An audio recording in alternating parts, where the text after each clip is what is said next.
Bullies dunk the new kid's head in the toilet. Big mistake. He was a deadly fighter. The fluorescent lights of Jefferson High School cast their usual harsh glare across the crowded hallways as 17-year-old Marcus Thompson navigated through the sea of students.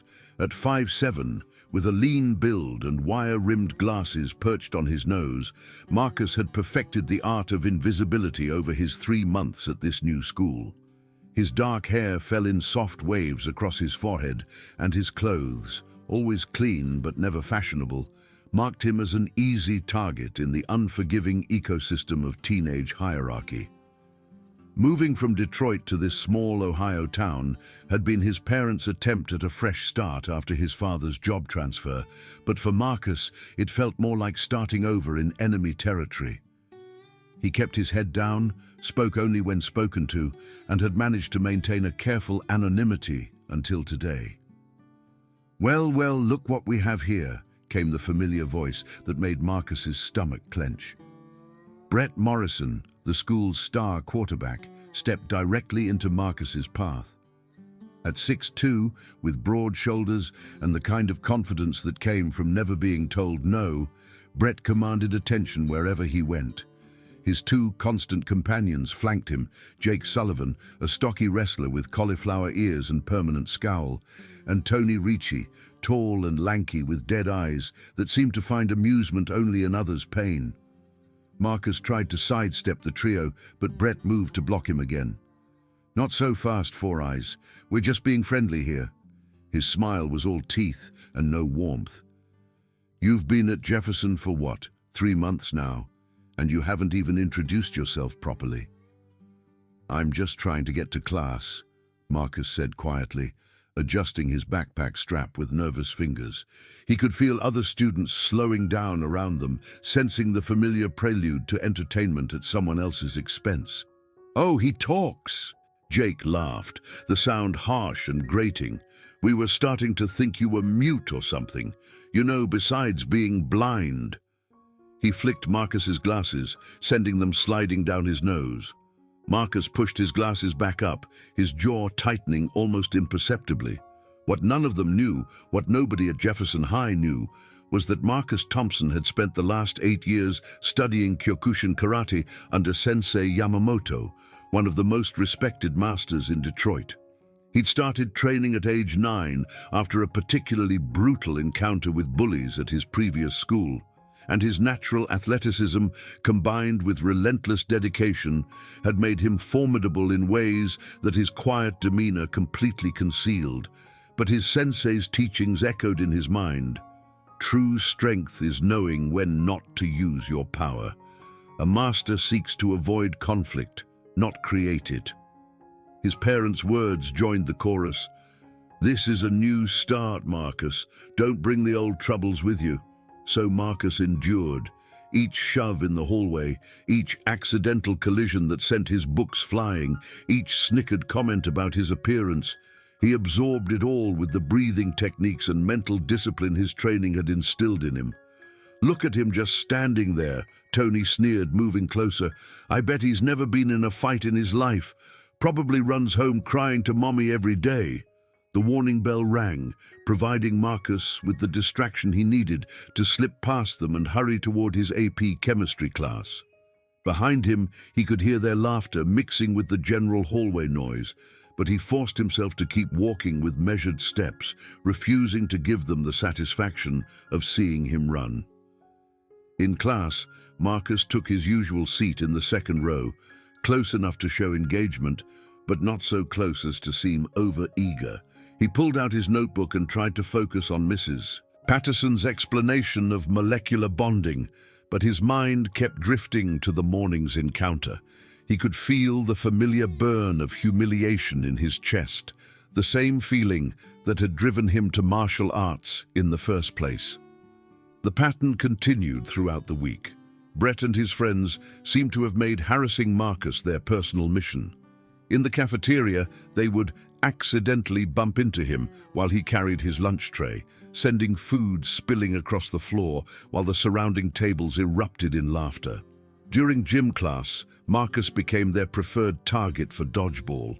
the rubber balls flying at him with unnecessary force and suspicious accuracy. The worst was when they cornered him by his locker after school on Friday. Most students had already left, and the hallway stretched empty in both directions. "Hey, Marcus," Brett called out, his voice echoing off the metal lockers. "We've been thinking about you all week. You seem lonely, man, like you need some friends." Marcus continued putting books into his locker, his movements careful and controlled. "I'm fine, thanks." "See? That's what I mean," Jake chimed in, stepping closer. "You're too polite, too soft. This is America, dude. You gotta toughen up if you want to survive." "Yeah," Tony added, his voice taking on a mocking tone. "Maybe we should help with that. Give you some character-building exercises." Before Marcus could react, strong hands grabbed his arms from behind. Two seniors he recognized from the football team had appeared as if from nowhere, clearly part of a coordinated plan. They pinned his arms while Brett stepped forward, grinning. "Here's lesson 1 in toughening up," Brett said, drawing back his fist. "Sometimes life hits you when you're not ready for it." The punch landed in Marcus's stomach, doubling him over as much as the restraining hands would allow. Pain bloomed across his midsection, but what hurt more was the calculated nature of the attack. This wasn't random bullying, this was orchestrated humiliation. "Lesson 2, Jake said, taking his turn to land a punch to Marcus's ribs. "Nobody's coming to save you. You save yourself, or you don't get saved at all." Marcus's breathing remained controlled despite the pain. His sensei had taught him to absorb strikes, to breathe through pain, to remain centered even under attack. But more importantly, he was analyzing his attackers, their positioning, their balance, their obvious inexperience with real fighting. Any one of them could be neutralized in seconds with techniques Marcus had mastered years ago. But his grandfather's voice joined his sensei's in his mind. "Violence begets violence, grandson. Be better than those who would harm you." So Marcus endured. When they finally released him, laughing and high-fiving as they walked away, he remained bent over by his locker, not from pain, but from the effort it took to control his response. His hands trembled, not with fear, but with the physical restraint required to keep from showing them exactly how wrong they were about his capabilities. That weekend, Marcus spent long hours in his basement, working through kata after kata on the heavy bag his parents had helped him set up. Each strike was precise, controlled, devastating. His forms were flawless, his technique sharp enough to make his former sensei proud.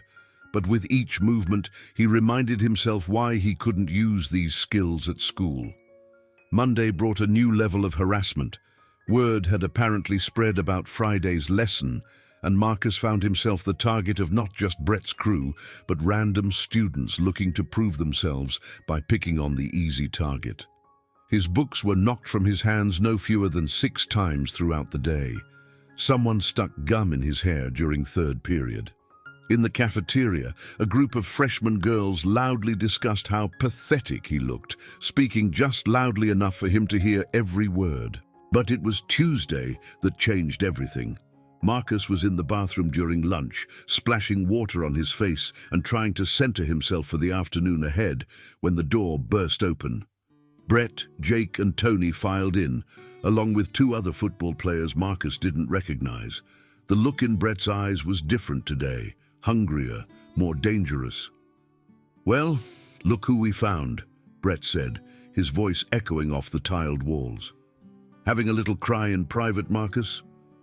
"I wasn't crying," Marcus said quietly, turning to face them. The bathroom suddenly felt very small, with 5 large bodies blocking the exit. "Sure looked like it from here," Jake sneered. "Maybe we should give you something to really cry about." Before Marcus could respond, hands grabbed him again, but this time was different.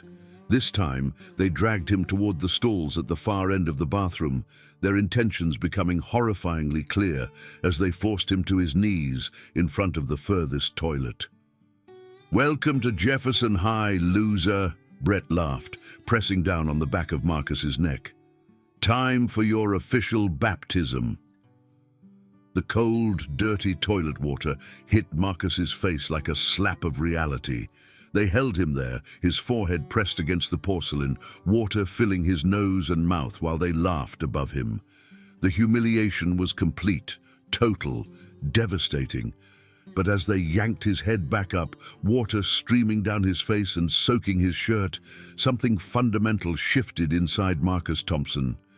8 years of discipline, 8 years of his sensei's teachings about restraint and control, 8 years of being told that true strength meant not fighting, all of it crystallized into a single burning moment of clarity. Sometimes you had to fight. "Next time, maybe you'll remember to show proper respect," Brett was saying, shoving Marcus toward the sinks. "This is what happens to freaks who don't know their place."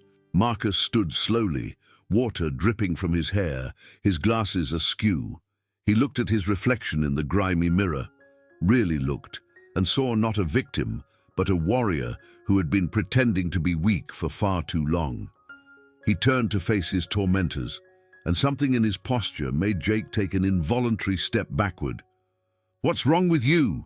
Brett demanded, apparently noticing the change as well. "You look different, like you grew a backbone or something." "Maybe I did," Marcus said quietly, removing his glasses and setting them carefully on the sink counter. Without them, his dark eyes seemed harder, more focused. "Maybe I'm done pretending to be something I'm not." The 5 boys exchanged glances. Tony laughed nervously. "What's that supposed to mean? You gonna fight all 5 of us, Four Eyes?" Marcus didn't answer immediately. Instead, he moved into a stance that was so natural it felt like coming home. Feet shoulder-width apart, weight evenly distributed, hands relaxed but ready. Years of training had made the position as automatic as breathing. "I'm going to give you one chance," Marcus said, his voice carrying a quiet authority that made the bathroom fall silent. "Walk away now, and we pretend this never happened." Brett's face flushed red. "Are you threatening us? You little punk, I'll—" He lunged forward with a wild right hook, the kind of sloppy, telegraphed punch that Marcus had been trained to counter since he was 10 years old. Time seemed to slow as Marcus's body responded with muscle memory honed by thousands of hours of practice. A simple deflection with his left forearm sent Brett's punch harmlessly wide, while Marcus's right fist drove upward in a perfect rising punch, connecting with Brett's solar plexus with surgical precision. The quarterback's eyes bulged as all the air left his lungs in a single agonized wheeze. He doubled over, gasping like a fish out of water. The other 4 stood frozen in shock for a heartbeat that felt like an eternity. Then Jake roared and charged forward, followed immediately by Tony and the 2 football players. What happened next was like watching a masterclass in applied martial arts. Jake threw a haymaker that Marcus ducked under easily, rising with an uppercut that snapped the wrestler's head back and sent him stumbling into the wall. Tony tried to grab Marcus from behind, but a simple elbow strike to his ribs and a foot sweep sent him crashing to the floor in a heap. The first football player, a lineman who outweighed Marcus by at least 60 pounds, tried to use his size advantage, wrapping Marcus in a bear hug from behind. Marcus tucked his chin, grabbed the boy's arms, and executed a perfect shoulder throw that sent the much larger boy flying over his head to crash into the sinks with a sound like thunder. The last attacker hesitated, looking around at his fallen teammates, then decided discretion was the better part of valor and bolted for the door. Marcus stood in the center of the bathroom, his breathing still controlled and even, surrounded by 4 groaning, defeated bullies. Brett was still gasping for air, his face an unhealthy shade of purple. Jake was sliding down the wall, a dazed expression on his face. Tony was curled in a fetal position, clutching his ribs. The lineman was slumped against the damaged sinks, looking like he couldn't quite figure out what had happened to him. 8 years, Marcus said quietly, more to himself than to them. 8 years of Kyokushin karate. My sensei always told me that true strength was knowing when not to fight.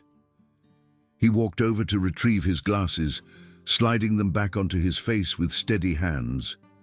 But he also taught me that there comes a time when not fighting becomes its own form of weakness. He looked down at Brett, who was finally beginning to catch his breath. You wanted to teach me lessons about toughening up, about how life hits you when you're not ready. Well, here's a lesson for you. Don't pick fights with people when you don't know what they're capable of. The bathroom door opened, and Mr. Henderson, the gym teacher, walked in. He took one look at the scene, 4 students in various states of distress, one standing calmly in the center, and his eyebrows shot up to his hairline. What in the hell happened here? Word spread through Jefferson High like wildfire. By the end of the day, everyone knew that Marcus Thompson, quiet, nerdy Marcus Thompson, had single-handedly taken down 4 of the school's biggest bullies in the second-floor bathroom.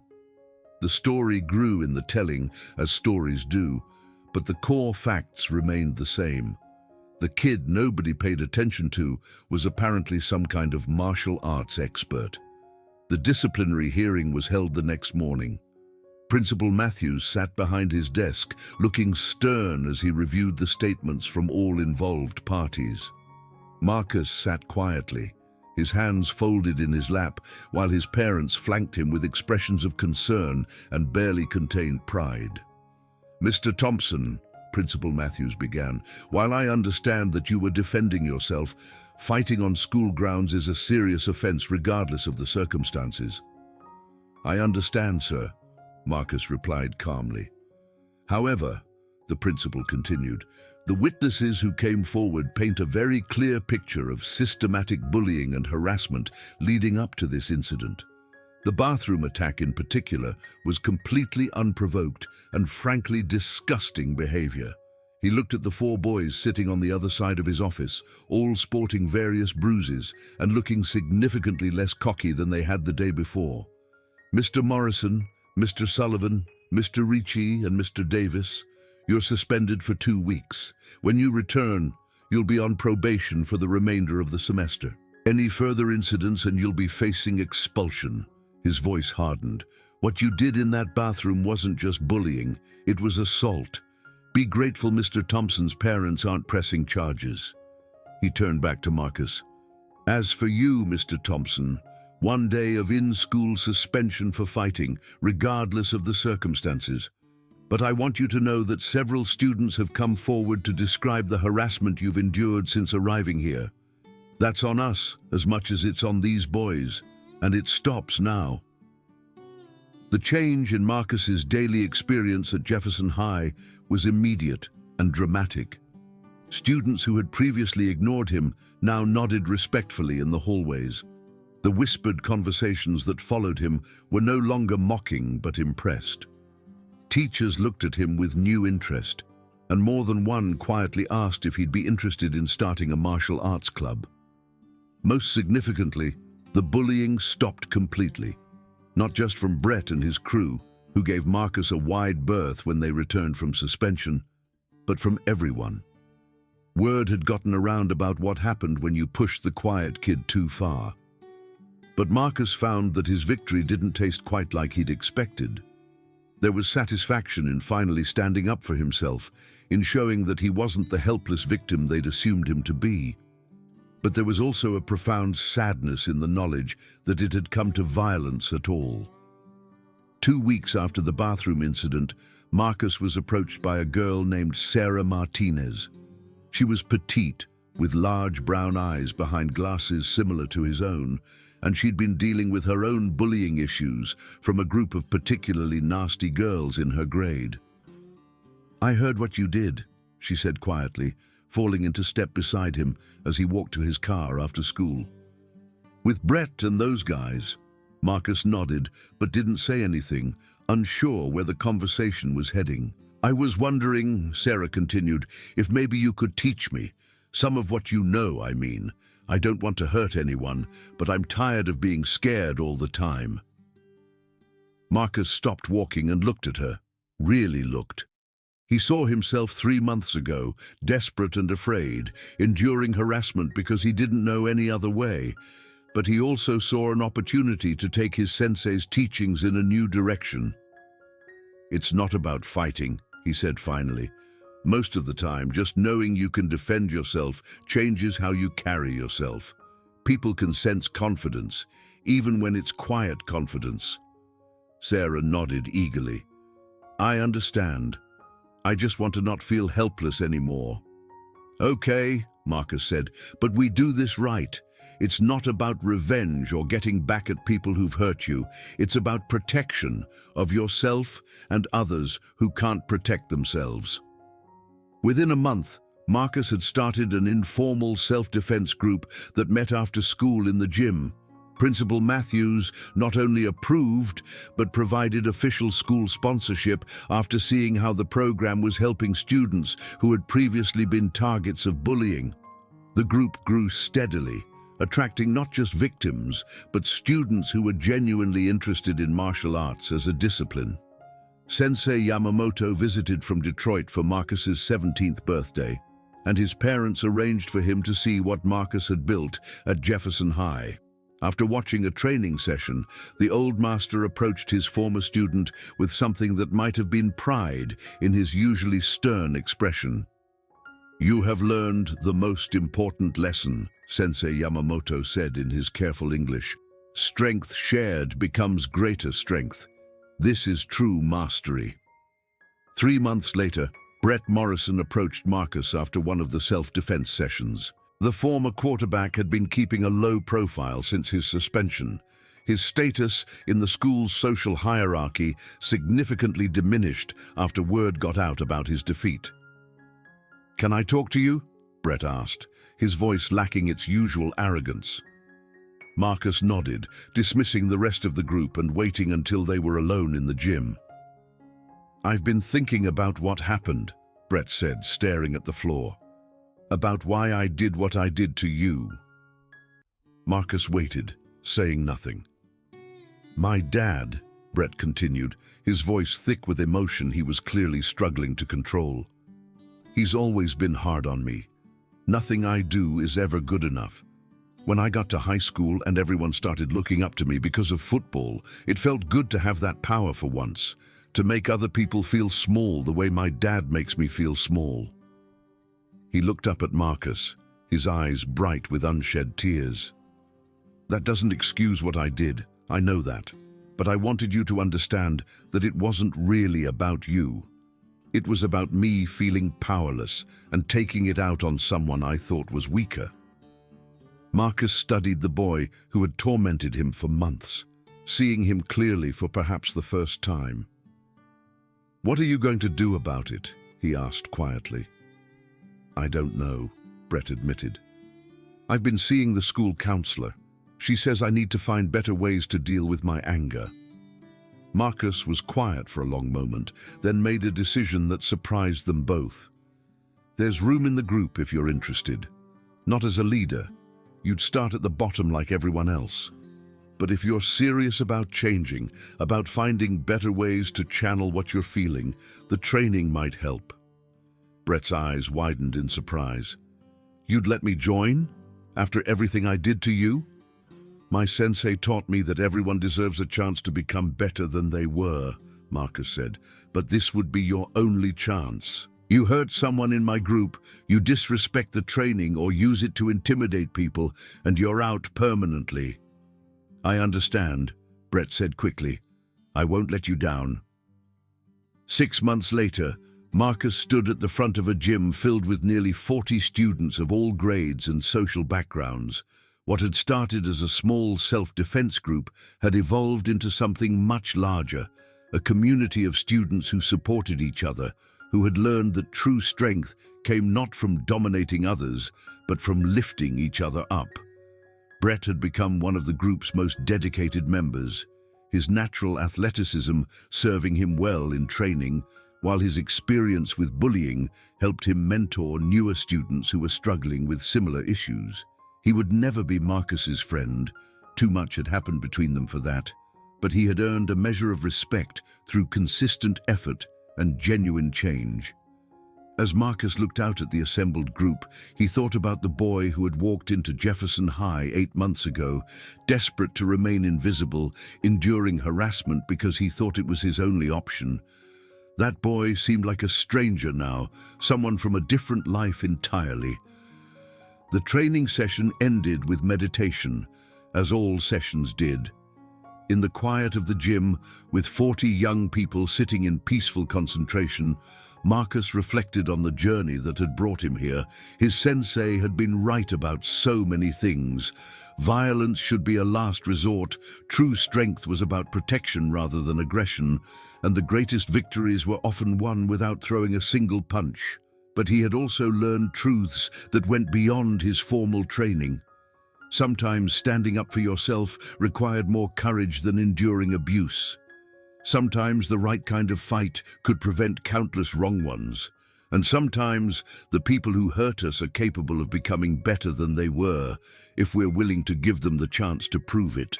After everyone had left, Marcus stayed behind to clean up the gym, a ritual he'd come to treasure. In the quiet space, surrounded by the equipment they used to build not just physical strength but character and confidence, he felt the deep satisfaction of purpose fulfilled. His phone buzzed with a text from his parents asking if he wanted to invite anyone over for dinner. Marcus smiled, thinking of the friendships he'd built, the community he'd helped create, the students who no longer walked the halls in fear. He had found something at Jefferson High that he'd never expected when he'd first walked through its doors as a scared, angry teenager determined to remain invisible. He had found home, and in finding it, he had learned the most important lesson of all. Sometimes you have to fight for the right to be yourself, but once you win that fight, your real strength comes from helping others win theirs too.